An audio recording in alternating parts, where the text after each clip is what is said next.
Hello everyone, আসসালামু আলাইকুম। আমি রওশনারা আজ আবারও এসে গেছি ইন্ডিয়ান ভিসা রিলেটেড আরও একটি ভিডিও নিয়ে।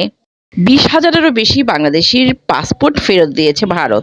বাট এতগুলো পাসপোর্ট কেন ফেরত দিল জানাবো আজকের ভিডিওতে। সো পুরো ভিডিও দেখবেন, স্কিপ না করে, তাহলেই জেনে যাবেন সব কিছু বিস্তারিত। আজ সোমবার মানে 30শে সেপ্টেম্বর ভারতীয় একটি সংবাদ মাধ্যম টাইমস অফ ইন্ডিয়ার এক প্রতিবেদনে জানিয়েছে যে ভারতীয় হাইকমিশন 20,000-এরও বেশি বাংলাদেশি নাগরিকের পাসপোর্ট ফেরত দিয়েছে। আপনাদের নিশ্চয়ই মনে আছে, গত আগস্ট মাসে ভিসার দাবিতে বিক্ষোভ হয়েছিল বাংলাদেশের যমুনা ফিউচার পার্কের আইভেক সেন্টারে।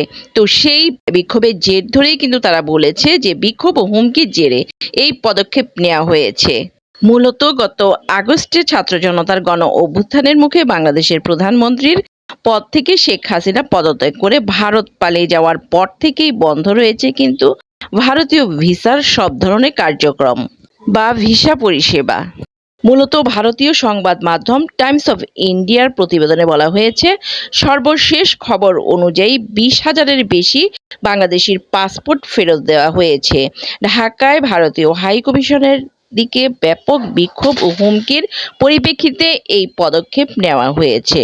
এই প্রতিবেদনে আরও জানানো হয়, বাংলাদেশি নাগরিকদের জন্য ভিসা পরিষেবাগুলি অনির্দিষ্টকালের জন্য স্থগিত করার ফলে এই পরিস্থিতির সৃষ্টি হয়। টাইমস অফ ইন্ডিয়া বলছে যে বেশ কয়েকটি সূত্রই নিশ্চিত করেছে বর্তমানে সীমিত সংখ্যক জরুরি ভিসার আবেদনগুলিও কার্যকর করা হচ্ছে শুধুমাত্র। অবশ্য এর মধ্যে কিছু ব্যতিক্রম ভিসা আবেদনও অন্তর্ভুক্ত রয়েছে, যেমন মেডিকেল ইমার্জেন্সি, স্টুডেন্ট ভিসা এবং তৃতীয় দেশে ভ্রমণের জন্য প্রয়োজনীয় ডাবল এন্ট্রি ভিসা।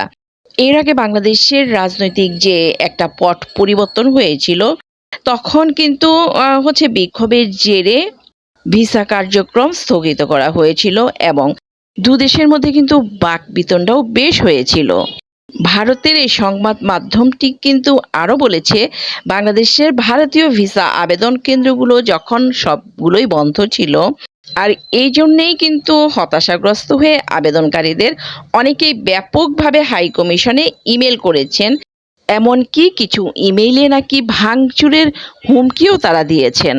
আইভেক বা ভারতীয় ভিসা আবেদন কেন্দ্রের অনেক সদস্যকে অনেক ধরনের প্রশ্নের সম্মুখীন হতে হয়েছে। এমনকি সোশ্যাল মিডিয়া যে প্ল্যাটফর্মগুলো আছে সেগুলোতে কিন্তু জনগণের অসন্তোষ প্রকাশের স্থান হিসেবে পরিণত হয়েছিল। ভিসা না পাওয়া উত্তেজিত ব্যক্তিরা সোশ্যাল মিডিয়ায় তাদের অভিযোগ জানানোর সময় প্রায় হাইকমিশনকে ট্যাগ করেছে। যদিও ভারতে বিদেশি পর্যটক ও দর্শনার্থীদের ভ্রমণের উল্লেখযোগ্য অবদান রেখেছে, কিন্তু বাংলাদেশ শুধুমাত্র 2023 সালে প্রায় 16 লাখ বাংলাদেশি নাগরিকের ভিসা ইস্যু করেছিল ভারত, যার মধ্যে প্রায় 4.5 লাখ ভিসা ইস্যু করা হয়েছিল মেডিকেল ভিসার জন্যে। ভালো থাকবেন সবাই, আল্লাহ হাফেজ।